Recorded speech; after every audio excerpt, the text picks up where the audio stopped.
प्यारे बच्चों, कक्षा 8वीं में हिंदी कालांश में आज हम पढ़ेंगे आपकी जो पूरक पाठ्य पुस्तिका है भारत की खोज, उसका अध्याय 4। अध्याय का नाम है युगों का दौर। इसके कुछ भाग हम पहले पढ़ चुके हैं, जहां हम देख चुके हैं कि जैसे जैसे आगे आगे युग बढ़ते गए, दौर आगे आगे बढ़ता गया, कई शासक एक के बाद एक महान शासक भारत में हुए। आज हम पढ़ेंगे भारत का प्राचीन रंगमंच। भारतीय रंगमंच अपने मूल में, संबद्ध विचारों में और अपने विकास में पूरी तरह स्वतंत्र था। इसका मूल उद्गम ऋग्वेद की उन ऋचाओं और संवादों में खोजा जा सकता है जिनमें एक हद तक नाटकीयता है। रामायण और महाभारत में नाटकों का उल्लेख मिलता है। कृष्ण लीला से संबंधित गीत, संगीत और नृत्य में इसने आकार ग्रहण करना आरंभ कर दिया था। ईसा पूर्व 6वीं या 7वीं शताब्दी के महान व्याकरण पाणिनि ने कुछ नाट्य रूपों का उल्लेख किया है। जो भारतीय रंगमंच था, नाटक से संबंधित था, उसमें जो मूल थे, उनके जो विचार थे, वो पूरी तरह से स्वतंत्र थे। इसका जो मूल था, इसका जो आधार था, मूल उद्गम ये कहाँ से हुए थे, शुरुआत इनकी कहाँ हुई थी, तो वो ऋग्वेद, जो हमने वेद पढ़े, ऋग्वेद का उनकी ऋचाओं और संवादों में हमें देखने को मिलता है, जिसमें एक हद तक, एक सीमा तक नाटकीयता है। रामायण, महाभारत ये भी हम पहले पढ़ चुके हैं पिछले अध्याय में। तो रामायण और महाभारत में भी कई नाटकों का जिक्र मिलता है, उल्लेख मिलता है। कृष्ण लीला से संबंधित गीत हमने देखा, कृष्ण की लीलाएं आज भी हम देखते हैं नाटकों में। संगीत और नृत्य, इसने क्या किया था, जो नाटक थे उन्होंने आकार लेना शुरू कर दिया था, यानी यहाँ से नाटकों की शुरुआत हो गई थी। रामायण, महाभारत, ऋग्वेद में भी इसके संदर्भ में काफ़ी चीज़ें लिखी गई हैं, देखने को मिलती हैं। ईसा पूर्व कहा जाता है कि 6वीं या 7वीं शताब्दी में जब व्याकरण पाणिनि के बारे में हमने पढ़ा, जब उनकी पुस्तक पढ़ी, तो वहाँ पे भी कहीं न कहीं नाट्य रूप देखने को मिलता है।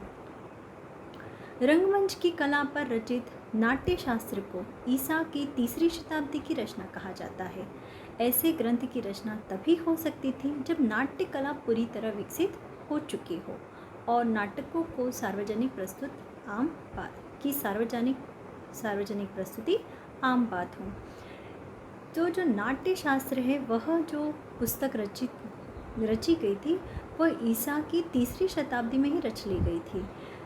और इतने महान ग्रंथ की रचना तभी हो सकती है, उसको तभी लिखा जा सकता है जब समाज में सार्वजनिक रूप से नाट्य कला जो है पूरी तरह से अपने चरम विकसित अवस्था में हो, और जब उनका प्रदर्शन सार्वजनिक रूप से होने लगा हो।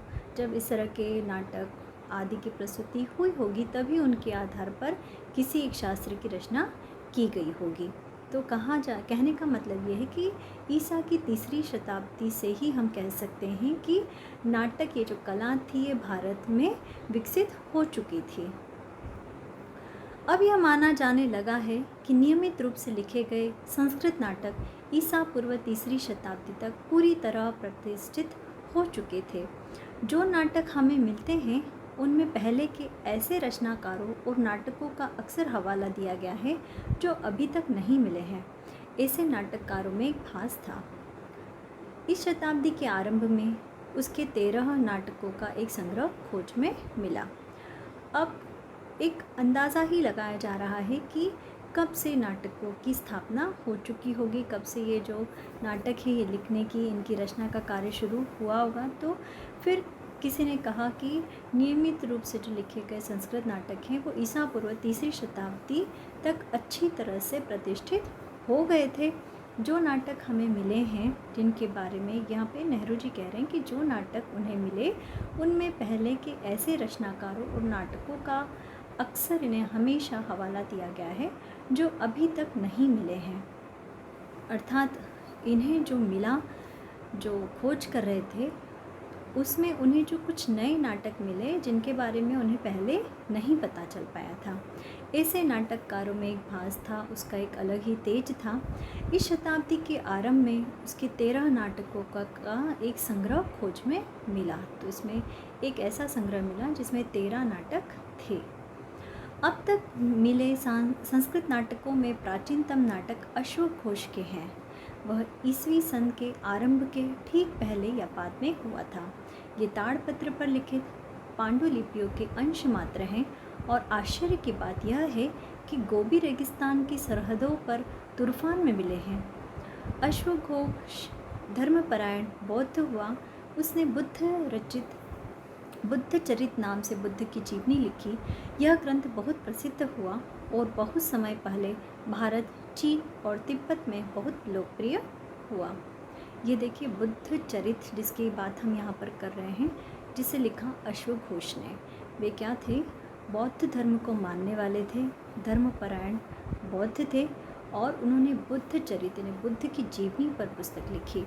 अब यहाँ पे बताया कि सबसे प्राचीनतम, सबसे पुराना जो संस्कृत नाटक है वह अश्वघोष का था। जब नेहरू जी खोज कर रहे थे उस समय की बात है।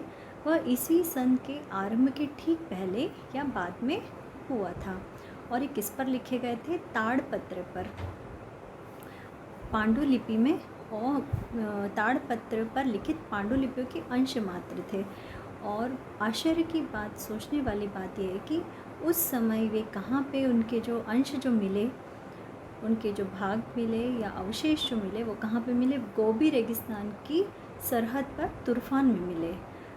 यह ग्रंथ जो है बुद्ध चरित, यह बहुत ही प्रसिद्ध हुआ और क्योंकि भारत, चीन और तिब्बत में बौद्ध धर्म को मानने वाले लोग बहुत थे, इसलिए वहाँ पर भी यह प्रसिद्ध हुआ।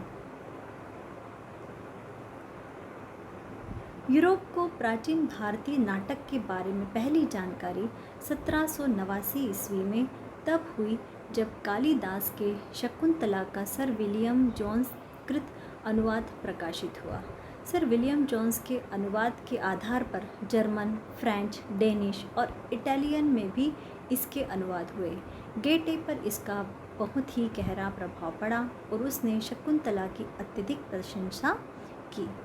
यूरोप को प्राचीन भारतीय नाटक के बारे में सबसे पहली जानकारी जो मिली कि भारत का सबसे पहला जो नाटक है वह किसके द्वारा लिखित था? कालिदास के द्वारा, और उसका नाम था शकुंतला। और जो सर विलियम जोन्स थे उन्होंने इसको अनुवाद किया, इसका अनुवाद किया। सर विलियम जोन्स को भारत आने के बाद संस्कृत का अध्ययन करने में बहुत अधिक रुचि थी। उन्होंने इसका अनुवाद भी किया। ये जो नाटक था जर्मन, फ्रेंच, डेनिश, इटालियन, इन सब भाषाओं में इसका अनुवाद किया गया।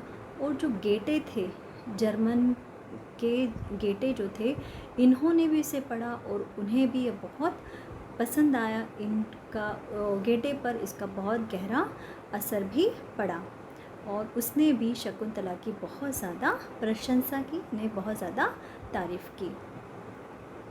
ये कालिदास थे जिन्होंने बहुत महान रचना, जिसका बारे में अभी हम वर्णन कर रहे थे, अभिज्ञान शाकुंतलम लिखी। कालिदास को संस्कृत साहित्य का सबसे बड़ा कवि और नाटककार माना गया है। उसका समय अनिश्चित है, पर संभावना यही है कि वह 4वीं शताब्दी के अंत में गुप्त वंश के चंद्रगुप्त द्वितीय विक्रमादित्य के शासनकाल में उज्जैनी में था। माना जाता है कि वह दरबार के 9 रत्नों में से एक था। उसकी रचनाओं में जीवन के प्रति प्रेम और प्राकृतिक सौंदर्य के प्रति आवेग का भाव मिलता है। अभी जैसे मैंने दिखाया कालिदास का, तो कालिदास जो थे वो संस्कृत साहित्य के सबसे बड़े महान कवि और नाटककार माने जाते थे। उनका समय तो निश्चित नहीं है कि किस समय की उनकी रचनाएं थी, पर यह भी कहा जाता है कि जब 4वीं शताब्दी के अंत में गुप्त वंश के जो चंद्रगुप्त द्वितीय थे, उस समय के या जो विक्रमादित्य, जिनकी नगरी आज भी है उज्जैन, मध्य प्रदेश का एक नगर का शहर है उज्जैन, तो विक्रमादित्य वहाँ के राजा हुआ करते थे, वहाँ के शासक हुआ करते थे। तो उनके दरबार में जो 9 रत्न थे, उन 9 रत्नों में से कालिदास एक थे। उसकी रचनाओं में यानी कालिदास की रचनाओं में जीवन के प्रति प्रेम और जो प्रकृति का सौंदर्य है उसके प्रति आवेग का भाव मिलता है। ज़्यादातर रचनाएं जो हैं वो उनकी प्रकृति संबंधी या प्रकृति के मानवीकरण के रूप में मिलती है। कालिदास की एक लंबी कविता है मेघदूत। एक प्रेमी जिसे बंदी बनाकर उसकी प्रेयसी से अलग कर दिया गया है, वर्षा ऋतु में एक बादल से अपनी तीव्र चाहत का संदेश उस तक पहुंचाने के लिए कहता है। तो किस प्रकार से देखिए कि कालिदास की जो कविता है मेघदूत, यह भी बहुत प्रसिद्ध कविता है। इसमें क्या विषय वस्तु है इसकी कि एक प्रेमी है जो अपनी प्रेयसी से अलग हो चुका है, उसे बंदी बना लिया गया है, बंद कर दिया गया है, जेल में डाल दिया गया है। वह वर्षा ऋतु में अपनी प्रेयसी को याद कर रहा है और एक बादल से विनती कर रहा है, बादल के माध्यम से अपनी प्रेयसी से मिलने की चाहत और अपनी प्रेयसी को संदेश पहुंचाने के लिए कह रहा है। किससे? बादल से। कालिदास से संभवतः काफ़ी पहले एक बहुत प्रसिद्ध नाटक की रचना हुई थी, शूद्रक का मृच्छकटिकम यानी मिट्टी की गाड़ी। यह एक कोमल और एक हद तक बनावटी नाटक है, लेकिन इसमें ऐसा सत्य है जो हमें प्रभावित करता है और हमारे सामने उस समय की मानसिकता और सभ्यता की झांकी प्रस्तुत करता है।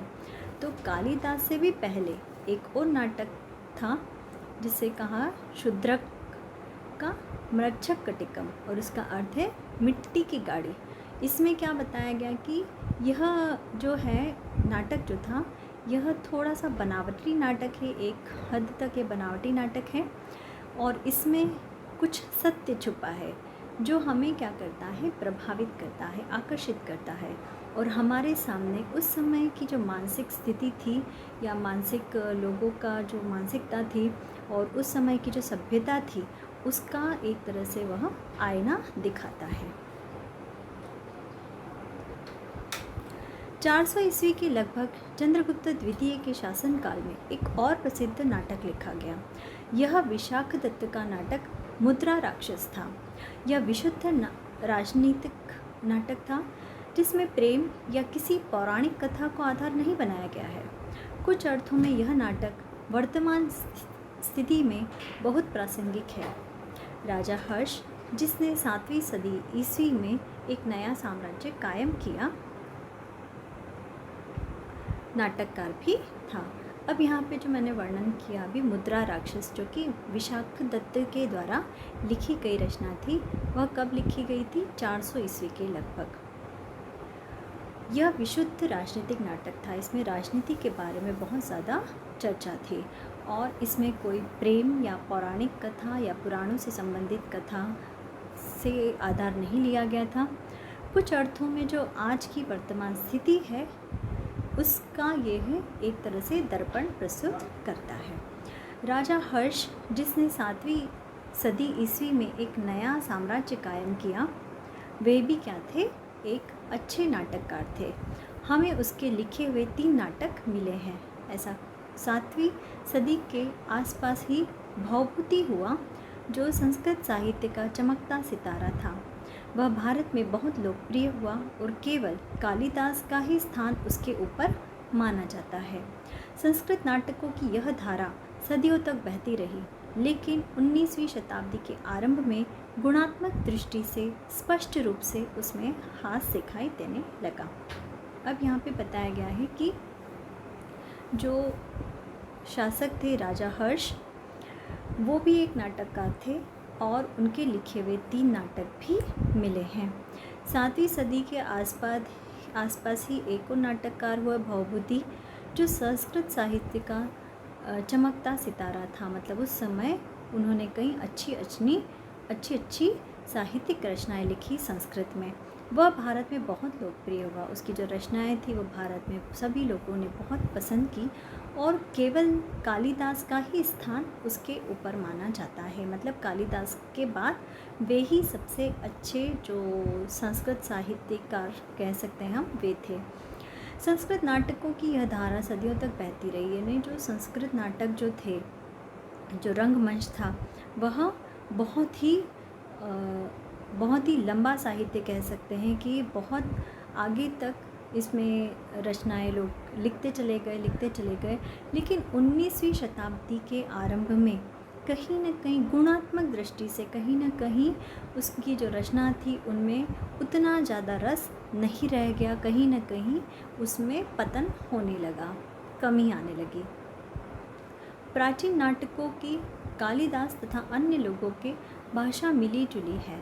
संस्कृत और उसके साथ एक या एकाधिक प्राकृत यानी संस्कृत के बोलचाल में प्रचलित रूप। उसी नाटक में शिक्षित पात्र संस्कृत बोलते हैं और सामान्य अशिक्षित जन समुदाय प्रायः स्त्रियां प्राकृत, हालांकि उनमें अनुवाद भी मिलते हैं। यह साहित्यिक भाषा और लोकप्रिय कला के बीच समझौता था। फिर भी प्राचीन नाटक अक्सर राज दरबारों या उसी के अभिजात दर्शकों के लिए अभिजात्यवादी कला को प्रस्तुत करते हैं। अब यहाँ पे बताया गया कि जो प्राचीन नाटक थे, जैसे कालिदास और अन्य लोगों ने जो अच्छे अच्छे बढ़िया नाटक लिखे, प्रसिद्ध नाटक हुए जो, उनमें भाषा क्या थी? तो संस्कृत तो थी ही, पर किसी किसी में संस्कृत के साथ कुछ बोलचाल की भाषा भी या प्राकृत भाषा भी उसमें मिलती है। उसी नाटक में शिक्षित पात्र जो हैं वे संस्कृत बोलते हैं और जो जन सामान्य हैं, अशिक्षित हैं, स्त्रियां हैं, वे कहीं न कहीं जन समुदाय की भाषा को इस्तेमाल करती हैं, कुछ मिली जुली भाषा बोलती हैं। यह साहित्यिक भाषा और लोकप्रिय भाषा के बीच समझौता था, यानी साहित्यिक भाषा में लोकप्रिय भाषा का मेल था। फिर भी प्राचीन नाटक अक्सर राज दरबारों या उसी प्रकार के अभिजात्य दर्शकों के लिए अभिजात्य कला को प्रस्तुत करते हैं। जो पुराने नाटक हैं वो राज दरबारों या अभिजात्य ने उन्हीं के कुल के या उन्हीं के बराबरी वालों के जो दर्शक रहे हैं उनकी कला को दर्शाते हैं। उस ऊंचे दर्जे के साहित्यिक रंगमंच के अलावा हमेशा एक लोकमंच भी रहा है। इसका आधार भारतीय पुराकथाएं और महाकाव्यों से ली गई कथाएं होती थी। दर्शकों को इन विषयों की अच्छी तरह जानकारी रहती थी और इनका सरोकार नाटकीय तत्व से कहीं अधिक प्रस्तुति पर रहता था। ये अलग अलग क्षेत्रों की बोलियों में रचे जाते थे, अतः उस क्षेत्र विशेष तक ही सीमित रहते थे। दूसरी ओर संस्कृत नाटकों का चलन पूरे भारत में था, क्योंकि उनकी भाषा पूरे भारत के शिक्षित समुदाय की भाषा थी। अब यहाँ पे ऊंचे दर्जे के जो साहित्यिक रंगमंच हैं, इसके अलावा भी लोकमंच भी हुआ करता था, जहाँ पे हर चीज़ बिल्कुल साहित्यिक दृष्टिकोण से नहीं चलती थी। भाषा के बारे में हो या जो उनकी कथा होती थी उनके आधार पर हो। तो इसका आधार, ये जो लोकमंच की बात हम कर रहे हैं, लोकमंच में जो कहानी होती थी वो पुराणिक कथाओं या महाकाव्यों से ली गई होती थी। दर्शकों को इन विषयों की जानकारी भी होती थी, क्योंकि अगर पुराण से संबंधित है तो लोगों को काफ़ी जानकारी उनके बारे में हुआ करती थी और इनका सरोकार नाटकीय तत्व से कहीं अधिक प्रस्तुति पर रहता था कि किस तरह से उसका प्रस्तुतिकरण किया गया है। ये अलग अलग क्षेत्रों की बोलियों में रचे जाते थे। जैसे विभिन्नता थी, अलग अलग क्षेत्र के लोग अलग अलग भाषा, अलग अलग बोलियां बोलते थे, तो लोगों को जो बोलियां या भाषाएं समझ में आती थी उनमें ही रचे जाते थे, अतः उस क्षेत्र विशेष तक ही सीमित रहते थे। दूसरी ओर संस्कृत नाटकों का चलन पूरे भारत में था, क्योंकि उनकी भाषा पूरे भारत के शिक्षित समुदाय की भाषा थी।